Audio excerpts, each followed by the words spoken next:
22 जनवरी 1970 की मुरली है। और मुरली का टाइटल है अंतिम कोर्स, मन के भावों को जानना। अंतिम कोर्स, मन के भावों को जानना। सभी कहाँ बैठे हो और क्या देख रहे हो? अव्यक्त स्थिति में स्थित हो, अव्यक्त रूप को देख रहे हो। वह व्यक्त में अव्यक्त को देखने का प्रयत्न करते हो।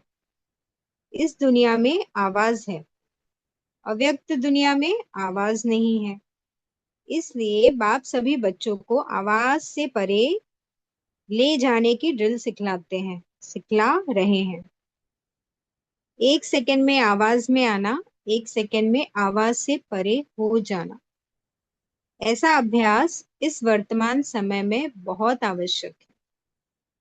वह समय भी आएगा, जैसे जैसे अव्यक्त स्थिति में स्थित होते जाएंगे, वैसे वैसे नैनो के इशारों से कितने मन के भाव को जान जाएंगे। कोई से बोलने व सुनने की आवश्यकता नहीं होगी। ऐसा समय अब आने वाला है। जैसे बाप दादा के सामने जब आते हो तो बिना सुनाए हुए भी आप सभी के मन के संकल्प, मन के भावों को जान लेते हैं। वैसे ही आप बच्चों को भी यही अंतिम कोर्स पढ़ना है। जैसे मुख की भाषा कही जाती है, वैसे ही फिर रूहों की रूहान होती है।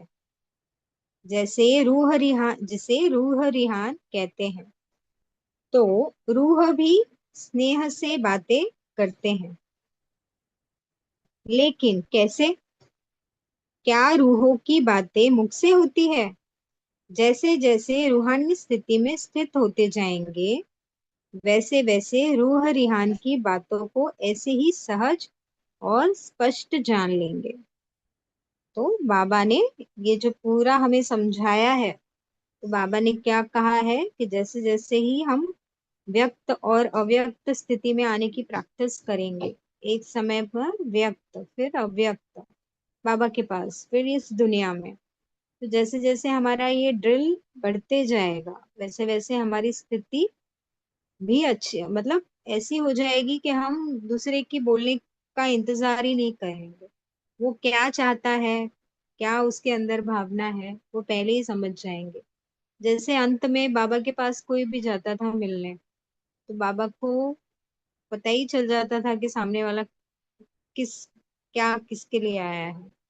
तो उसे पूछने की जरूरत ही नहीं पड़ती थी, बाबा पहले ही परख लेता था। तो ये स्थिति सभी की होनी है।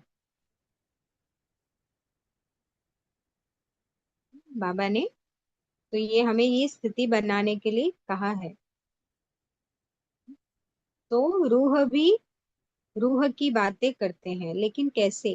क्या रूहों की बातें मुख से होती है? जैसे जैसे रूहानी स्थिति में स्थित होते जाएंगे, वैसे रूह रूह की बातों को ऐसे ही सहज और स्पष्ट जान लेंगे। बहुत जन बोलते हैं आप हमारी मन की बातें पढ़ लेते हो, तो ये स्थिति बन जाएगी। जैसे इस दुनिया में मुख द्वारा वर्णन करने से एक दो के भाव को जानते हो, तो इसके लिए किस बात की धारणा की आवश्यकता है? विशेष इस बात की आवश्यकता है जो सदैव बुद्धि की लाइन क्लियर हो। कोई भी अपने बुद्धि में व मन में डिस्टरबेंस होगा, वह लाइन क्लियर न होगी, तो एक दो के संकल्प और भाव को जान नहीं सकेंगे।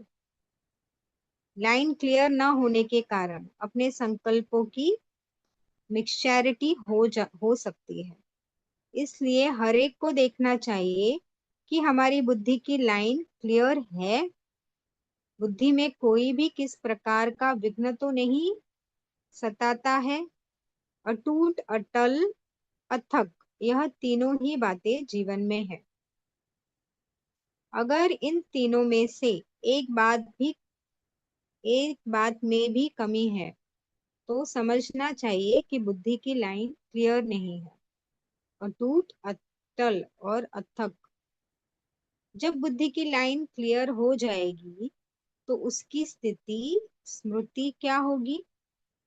जितनी जितनी बुद्धि की लाइन अर्थात पुरुषार्थ की लाइन क्लियर होगी, उतना उतना क्या स्मृति में रहेगा? ये सभी बाबा पूछ रहे हैं। कोई भी बातों में, कोई भी बात में उनके सामने भविष्य ऐसा ही स्पष्ट होगा जैसे वर्तमान स्पष्ट होता है।